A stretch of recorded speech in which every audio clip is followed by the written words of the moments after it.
Et salut à toutes et à tous, eh bien c'est Pierre, aujourd'hui on se retrouve pour une toute nouvelle vidéo.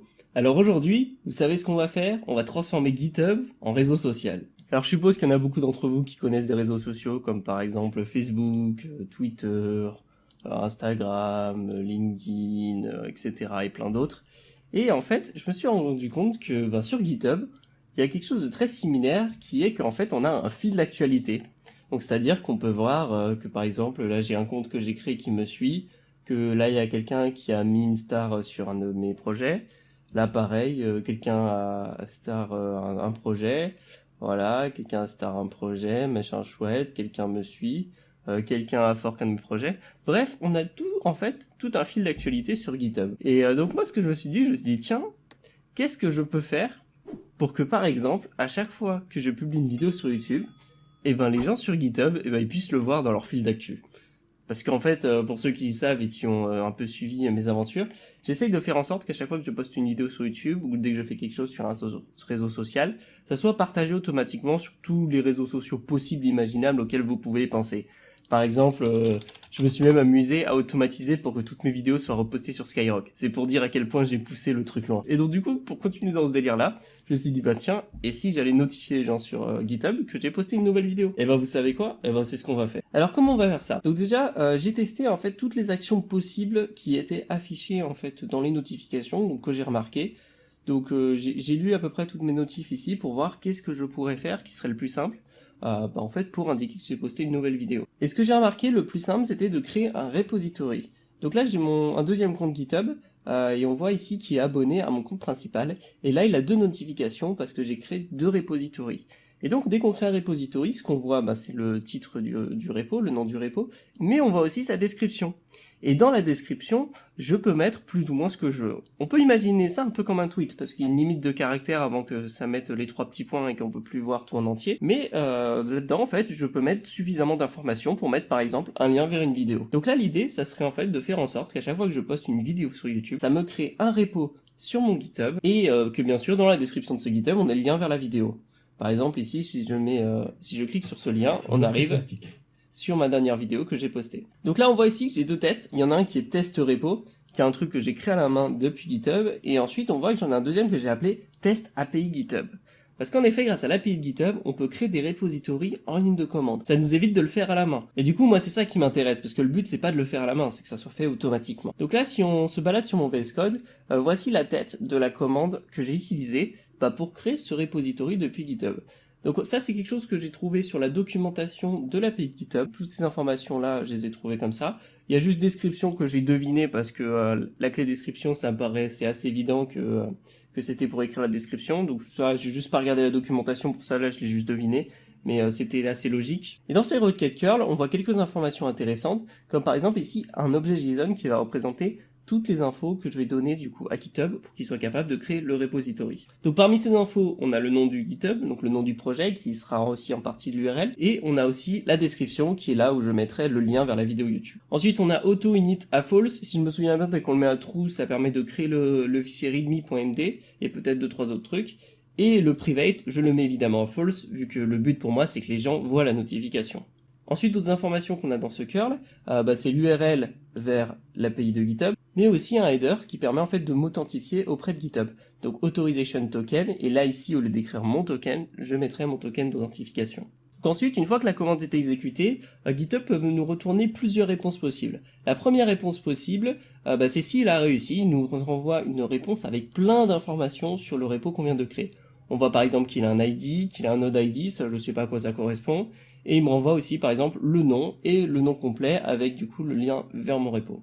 Ensuite, il y a aussi plein d'autres informations que j'ai pas vraiment besoin. Autre possibilité de réponse, il peut me renvoyer un message qui me dit qu'il n'arrive pas à parser le JSON, c'est-à-dire que le JSON que je lui ai envoyé est incorrect. J'ai eu cette erreur parce qu'en fait j'ai testé de mettre l'accent aigu sur vidéo et il se trouve que GitHub il connaît pas les accents, donc malheureusement le texte que je vais devoir mettre dans la description il n'y aura pas d'accent. Donc tant pis, ça sera vidéo au lieu de vidéo. Troisième réponse possible que GitHub peut m'envoyer, il me dit que le nom que je lui ai envoyé existe déjà sur ce compte. Parce qu'en fait sur GitHub, on ne peut pas créer deux repos avec le même nom. Parce que sinon ça pose problème au git clone, vu que le git clone dans l'URL, ce qu'on met c'est le nom du repository. Donc si deux repos ont le même nom, on se doute bien que le git clone par exemple ne pourra ne pas fonctionner. Donc voilà, donc ça c'est les 3 réponses que GitHub peut m'envoyer si j'essaye de créer un repository via l'API. Alors du coup maintenant très rapidement je vais vous montrer la base de données dans laquelle je vais mettre ce truc là. Donc là par exemple en fait dans cette base de données j'ai absolument tous les réseaux sociaux qui sont renseignés sur lesquels j'ai automatisé des choses. Et on voit par exemple que ici j'ai ma chaîne YouTube. Et si je vais prendre par exemple avec Dailymotion, vu que, je sais pas si vous savez, ma chaîne YouTube est clonée sur Dailymotion.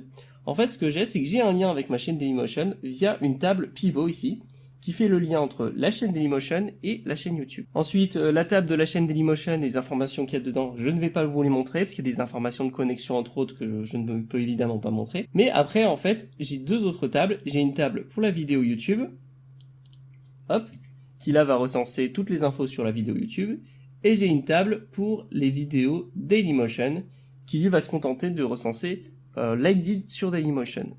Et ensuite j'ai une autre table qui permet de recenser le lien entre YouTube vidéo et Dailymotion pour dire cette vidéo là a été déjà postée sur Dailymotion. La raison pour laquelle je vous montre ça, c'est parce qu'en fait on va faire quelque chose de très similaire. Donc la table YouTube Channel, elle existe déjà. On va créer une table GitHub Account. Ensuite, au lieu d'avoir une table Dailymotion Video, on aura une table GitHub Repository. Et ensuite, on aura un lien du coup entre une vidéo YouTube et un repo.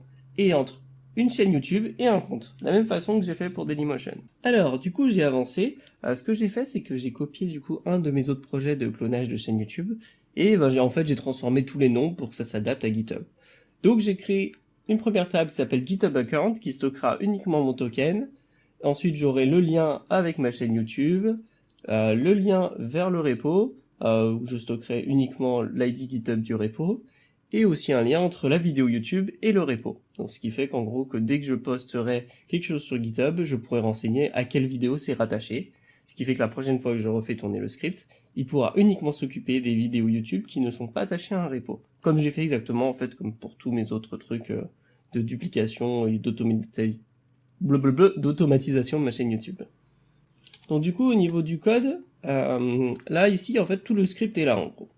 Donc là, en fait, je récupère ici chaque publication, enfin chaque repo que je dois créer pour chaque vidéo YouTube. Donc là, ici, ce que je fais, c'est que je vais uniquement afficher le titre de la vidéo YouTube. Ce qui fait que là, si je lance le script, on va bien voir que je vais avoir tous les titres de vidéos YouTube qui sont dans la base de données de test qui vont s'afficher. Voilà, on les voit ici. Donc la première chose qu'on va faire avec ces titres, c'est qu'on va devoir en fait les transformer en nom de repository. La façon dont je vais le transformer en nom de repository, c'est que je vais prendre les mots, les mettre en minuscules et les regrouper avec des tirets du 6. Et pour faire ça, je vais utiliser une bibliothèque qui est utilisée entre autres par Laravel, qui s'appelle Illuminate Support. Donc on va l'installer, on fait composer require illuminate/support. Et l'intérêt de cette bibliothèque, c'est qu'elle va pouvoir nous ramener une classe qui s'appelle str et qui a une fonction slug qui permet en fait de tout simplement transformer ça en slug. Et un slug, c'est généralement quelque chose qui est utilisé dans les URL, c'est-à-dire que justement c'est pour faire ce que j'ai besoin.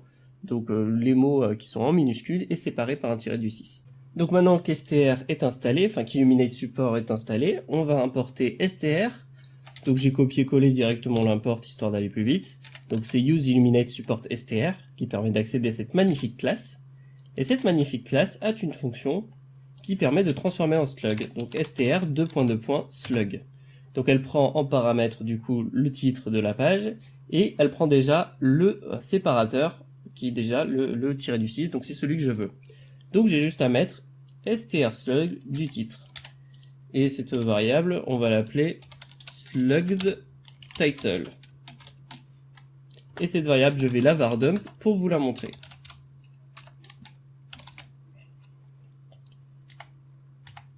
Donc maintenant on lance le script. Et là on voit bien comment trouver une idée de développement, tutoriel bidule machin chouette, et quel framework choisir pour un développeur machin machin machin. Donc là ça marche très bien. Donc maintenant le but ça va être d'envoyer ce slug ainsi que le lien de la vidéo sur l'API de GitHub tout simplement. Donc là je viens de renseigner mon token dans la base de données, donc vous le verrez pas évidemment. Et donc maintenant ce qu'on va faire c'est que le token en fait on va l'envoyer entre autres avec les infos à la requête curl sur GitHub pour créer le repo. Donc le token il est ici et on va commencer du coup la requête curl.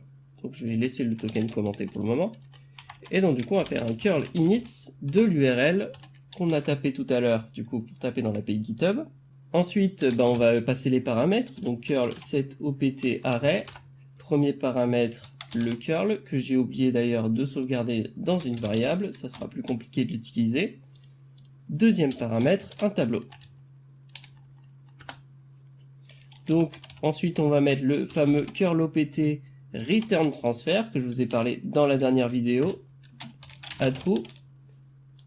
Ensuite cette requête on va dire que c'est une requête post, donc curl opt, je crois que c'est underscore post, et là on lui dit 1, je crois que c'est 1 qu'on lui dit, je sais jamais c'est 1 ou true. Je vais me baser sur un exemple, ah oui c'est 1, et ensuite on va lui passer les champs, donc c'est curl post field, donc curl opt encore une fois, post field, tac, et donc là on va lui passer un JSON encode, vu qu'il veut du JSON, et là-dedans on va lui mettre les valeurs qui nous intéressent. Donc je vais copier-coller ce qu'on avait mis tout à l'heure dans la requête. Bon ça c'est un vrai JSON, pour transformer rapidement un JSON en PHP, on prend le 2 points, on en fait une flèche. Moi je préfère les guillemets simples, donc je vais mettre des guillemets simples partout, mais on pouvait mettre des doubles, c'était très bien aussi. Donc là, name ici, c'est le slug title, qu'on a juste ici. Et ensuite, la nouvelle vidéo, ça va être le lien YouTube. Donc là, ça va être repo to create, et si je ne me trompe pas, je dois avoir un truc qui doit s'appeler URL. Pour vérifier, je peux tout simplement regarder dans mon repo, qu'est-ce que je sélectionne, et là je vois bien que je sélectionne une URL, donc c'est parfait, c'est bien la clé URL. Et dernière chose qu'il va falloir, c'est mettre en place l'autorisation pour se connecter via le token. Et pour faire ça, c'est encore une option de curl qui s'appelle curl opt http header, et ici on va y mettre le token, et si je ne me suis pas trompé, c'est bien ça, sauf que on a vu dans la requête tout à l'heure, c'était pas bearer, c'était token qu'il fallait écrire ici. C'est vrai qu'il y a beaucoup d'API qui utilisent des tokens bearer, donc du coup on met bearer devant le token, mais GitHub apparemment il suffit d'écrire token juste devant. Ensuite on exécute la requête curl et on essaie de la transformer en JSON, mais là dans un premier temps je vais juste tester d'exécuter la requête curl et je vais laisser mourir le script sur le premier résultat. Donc je le lance, on va voir ce qui se passe, suspense, roulement de tambour, est-ce que ça va fonctionner? Et là on voit que ça marche pas, GitHub me dit que je dois mettre un user agent header. Bah là tout simplement on va voir ce qu'il demande comme user agent. User agent c'est un truc qu'on doit rajouter dans le header de notre requête, donc à côté du truc authorization. Et on va tout simplement se renseigner pour savoir qu'est-ce qu'ils ont besoin comme user agent. Donc déjà première chose, si sur Google on tape my user agent, il va nous retourner le user agent dans notre navigateur actuel. Donc voilà, comme ça j'ai un user agent de cette façon là. Et donc ensuite, on va mettre un curl opt user agent ici, qui lui du coup va récupérer cette magnifique chaîne de caractères qui est notre user agent. Et puis maintenant que ça c'est bon, on va retenter, voir ce que nous dit l'API de GitHub. Et là on voit bien que la réponse est correcte, alors le truc a été envoyé, et si je regarde sur mon GitHub, je pense que je devrais avoir un nouveau repo qui a dû arriver. Et là on voit bien ici, quel framework choisir pour un développeur PHP des deux frameworks Laravel et Symfony. Nouvelle vidéo. Et si je regarde sur mon deuxième compte GitHub, qui suit le premier, on va voir ici le truc GitHub qui permet de me dire que j'ai une nouvelle vidéo. Et là, si je clique, hop, j'arrive sur la vidéo en question. Donc là, j'ai une notification qui fonctionne. Mais maintenant, ce que je vais avoir besoin de faire, c'est vérifier en fait que cette requête est correcte, enfin que GitHub m'a renvoyé une valeur correcte. Et pour faire ça, on va se baser sur le fait qu'il me renvoie bien un ID. Donc là, ici, au lieu de se contenter de mourir sur la réponse, on va la traiter. Donc je vais décommenter tout ce gros paquet de code, et ici dans ce if, on va mettre les conditions nécessaires qui font qu'on va considérer que la vidéo a été créée. Donc ce qu'on va faire, c'est qu'on va vérifier déjà qu'on a un résultat. Ensuite, on va vérifier que ce résultat est bien un JSON. Donc ici un peu plus haut, je l'ai traduit en JSON. Et on va vérifier que j'ai bien un ID, donc JSON Response ID. Comme on l'a vu ici, on récupère un ID directement à la sortie du JSON. Ensuite, on va insérer tout ça, et donc ici, au lieu de post ID, ça sera ID.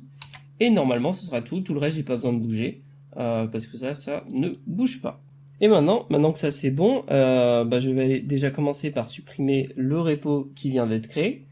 Et je vais relancer le script pour voir si ça va créer tout simplement mes 3 repos. Donc c'est parti, on va tenter. Donc là on est sur le premier. Il me dit que ça a été posté. On est sur le deuxième repo. On me dit que ça a été posté. On est sur le troisième repo. Et là il me dit que ça a été posté. Donc si je regarde sur mon GitHub, dans mes repos, je devrais avoir 3 nouveaux repos ici. Et si je regarde sur mon deuxième compte, on voit bien ici que j'ai créé 5 repositories, dont ceux, les 3 qui sont ici. Et donc maintenant, si je relance le script une deuxième fois, normalement, il va rien faire, parce qu'en fait, tout a déjà été posté. Donc maintenant, tout ce qui me reste à faire, en fait, c'est ce script-là, le déplacer sur mon serveur. Donc j'ai un VPS sur lequel j'ai tous mes scripts qui tournent. Et puis voilà, et puis ça sera tout en fait. Et après ça va tourner tout seul. À chaque fois que je vais poster une nouvelle vidéo sur YouTube, ça va créer automatiquement un repo sur GitHub qui aura un nom similaire à la chaîne YouTube et puis dans la description un lien directement vers la vidéo YouTube. Là je vous montre par exemple à quoi ressemble un cron tab. Et donc là voilà par exemple ici tous mes scripts qui permettent d'automatiser le repostage de ma chaîne YouTube. Donc vous voyez là par exemple il y a le premier script qui sauvegarde les données de chaîne YouTube, le deuxième qui envoie vers Dailymotion, troisième vers Twitter, le quatrième vers mon site, ensuite c'est vers Facebook, vers Quora, vers Medium, vers Skyrock, et ensuite là j'en ai un autre pour TikTok qui n'a rien à voir. Et donc du coup ici dans cette liste je vais rajouter ce nouveau script qui permet de poster vers GitHub. Et d'ailleurs pendant que j'y pense, n'hésitez pas à laisser un pouce bleu sur la vidéo, ça m'aide beaucoup pour l'algorithme. Et si vous voulez être notifié pour chacune de mes nouvelles vidéos autres que pour mon GitHub, n'hésitez pas à activer la cloche de notification sur YouTube et comme ça vous recevrez une petite notification à chaque fois que je poste une vidéo. Bon voilà, c'était Pierre, j'espère que cette vidéo vous a plu et je vous dis à la prochaine. Salut.